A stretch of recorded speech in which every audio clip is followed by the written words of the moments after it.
Points पर नजरें रहेंगी और थोड़ा सा फ्लैट हो चुका है मार्केट और हमने देखा भी एक बहुत तगड़ी हरकत देखने को मिली है, लेकिन आज इंटरनल्स भारत के फिर ज्यादा इंपॉर्टेंट हो जाएंगे। हेमंत, रिलायंस के लिए एक बड़ा सौदा फिर फॉलो होता हुआ दिखाई दे रहा है और ऑफ कोर्स कई ऐसे पॉकेट्स ऑफ स्ट्रेंथ हमने मिड कैप्स में पिछले इस पूरे हफ्ते देखे हैं, तो वो ब्रॉडर मार्केट आउट परफॉर्म कर रहा है और उसी पर मेरे ख्याल में फोकस होना चाहिए।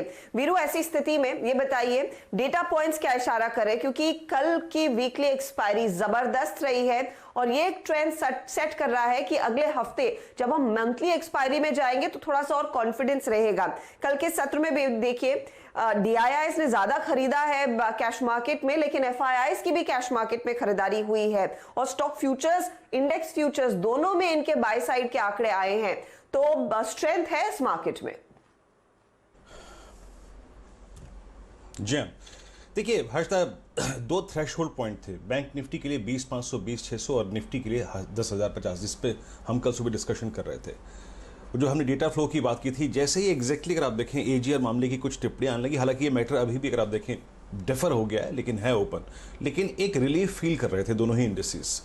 कॉल राइटर्स बैकफुट पे थे, पुट राइटर्स विजिबल थे। दोनों ही इंडेसेस ने कल एक जो माइलस्टोन अचीव किया है वो है 50 डेमा और 100 डेमा को रीगेन कर लेना।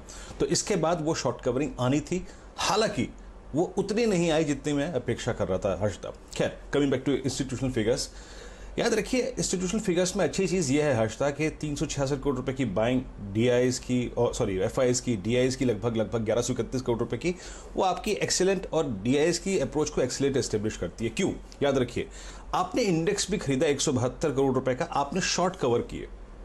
दूसरी बात, स्टॉक फ्यूचर्स में 1229 करोड़ रुपए की बाइंग और 4,920 कॉन्ट्रैक्ट लॉन्ग और 11,000 कॉन्ट्रैक्ट शॉर्ट कवर कर लिए।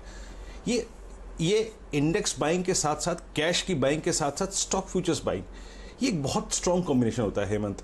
स्पेशली आप याद रखिए उन्होंने पिछले 4-5 सेशन में पहले स्टॉक्स में अपनी शॉर्ट्स को कवर किया और अब वो लॉन्ग कर रहे हैं, तो ये ब्रॉडर मार्केट के लिए बहुत अच्छे संकेत होते हैं कि एफआईएस एटलीस्ट स्टॉक फ्यूचर्स को शॉर्ट नहीं कर रहे हैं। रही बात निफ्टी की, याद रखिए हमारा कॉन्फिडेंस क्या था, क्यों हम कहते थे कि बाय ऑन डिप्स, याद रखिए वो था 9700। इवन जिस दिन एक बहुत नेगेटिव न्यूज़ फ्लो आया था इंट्राडे में, उस दिन भी हमने हर्षदा 5700 को वॉलेट नहीं किया था। कारण क्या था? बेस राइजिंग 20 डेमा, याद रखिए वो बेस खिसक के अब ऊपर आ गया है, वो आ गया है अब 99349850। पुट राइटर्स कहाँ खिसक के आ गए हैं? 96-9700 से खिसक के अब वो ऊपर की तरफ आ गए हर्षदा, और वो है 9800 और 9900 क्लस्टर पे, यानी बतौर स्टॉप लॉस आपका 99349850। इस जोन में आप एक पिक कीजिए। ऊपर की तरफ एक माइनर हर्डल जिसको मैं सोच रहा था कि शायद वो कल शॉर्ट कवरिंग के बाद आ जाता, वो है 10,157। ये बहुत क्रिटिकल लेवल है, ये एक टेक्निकल हर्डल है, याद रखिए ये ऑप्शन हर्डल नहीं है।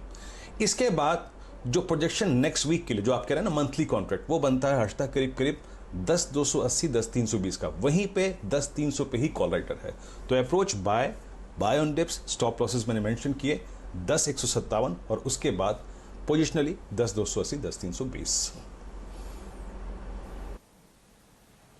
ठीक बात है। और देखिए ग्लोबली मूड सुधरता हुआ नजर आ रहा है वीरू। मैं तो मेटल्स देखता हूं और कच्चे तेल को देख रहा हूं। कच्चा तेल बता देता है कि किस तरह का देखिए रिकवरी देखने को मिल रही है। कच्चा तेल 7% बढ़ा है। देखिए अगर आप पिछले कुछ दिनों में देखें, अच्छा 5 हफ्तों से मेटल्स में देखिए तेजी देखने को मिल रही है। और कच्चा तेल तो खैर निचले स्तरों से तो काफी बढ़ चुका है, लेकिन अगर ये हफ्ता ही देखें तो क्या गजब की रिकवरी क्रूड में देखने को मिल रही है, मेटल्स में देखने को मिल रही है। अच्छा एफआईआईज ने 6 दिनों की बिकवाली के बाद देखिए अब खरीदारी का मूड बनाया है, तो ये आंकड़ा भी अब बुल्स के फेवर में आता हुआ नजर आ रहा है। और मई में गिरावट के बाद जून अगर आप पूरा महीना देखें तो आप पाएंगे कि 5.5% निफ्टी बढ़ चुका है और मिड कैप्स 9% बढ़ चुके हैं। तो अभी भी नहीं खरीदा है तो खरीदिए। देखिए 10,000 का स्तर देखिए वापस से हम रीटेस्ट कर रहे हैं। बैंक निफ्टी के लिए इंपॉर्टेंट लेवल्स बताइए। और रिलायंस देखिए, जब तक रिलायंस रिकॉर्ड स्तर पर हो वीरू, और कल भी हम इसकी चर्चा कर रहे थे,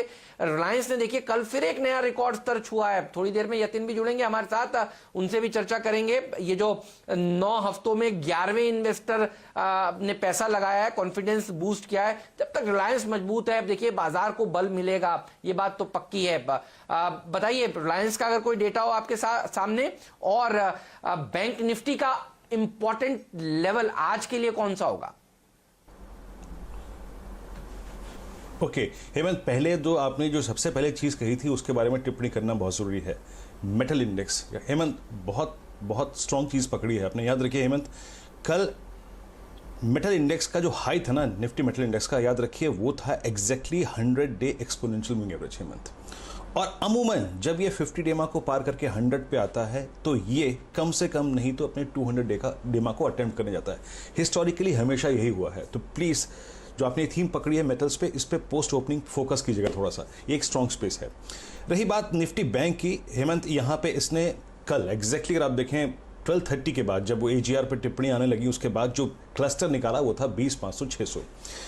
याद रखिए ये क्लस्टर क्या था, इट इन्वॉल्व्स, ये अपने अंदर कंसिस्ट करता है आपका 50 डे एक्सपोनेंशियल मूविंग एवरेज। और अच्छी बात है कि ये 50 डेमा अब बहुत जमाने बाद फ्लैट हो गया है, राइजिंग नहीं है लेकिन फ्लैट हो गया है। स्ट्रॉन्ग बेस रहेगा, याद रखिए 20,560 20,400, क्योंकि इसमें 50 डेमा है। लेकिन मैं फिर कहूंगा कि इसका बड़ा ऑप्शन और टेक्निकल बेस 20,100 रहेगा। ऊपर एक इमीडिएट टारगेट बनता है 21,500 का पोजिशनली, तो इसको अप्रोच करिए, बहुत स्ट्रॉन्ग है। और क्रक्स रहेगा 20,500 20,560। और रही बात रिलायंस की हेमंत, एक चीज बताना चाहता हूं कि बहुत स्ट्रॉन्ग स्टॉक में भी अमूमन कुछ राइटर्स होते हैं, कुछ लोग शॉर्ट करके बैठते हैं कि दैट्स इनफ, एक बड़े मूव के बाद अब इसका कूल ऑफ पीरियड होगा। जानते हैं हेमंत कल क्या हुआ? जैसे कि मैंने पहले कहा था कि 1700 की कॉल में बहुत स्ट्रॉन्ग बाइंग है। कल इसमें जो हुआ वो इंडिकेशन था कि वो लोग भी जो शॉर्ट बैठे थे रिलायंस को, वो बाहर निकल रहे थे। कल आपको बड़ी अचरज होगा कि 19,000 शेयर इसके ओआई में कम हुए, यानी जो फाइनली शॉर्ट लेके बैठे थे उन्होंने भी कवर किया। और याद रखिए इसमें जो स्टैट्स कहते हैं कि अब 1700 की कॉल में भी शॉर्ट कवरिंग स्टार्ट हो चुकी है। यहां पर भी 7,62,000 शेयर कम है, यानी जिसने भी एक कॉन्ट्रा कॉल ली थी इसकी अपसाइड को कैप करते हुए, वो अब बैकफुट पे है। ये एक बहुत स्ट्रॉन्ग इंडिकेशन होता है हेमंत।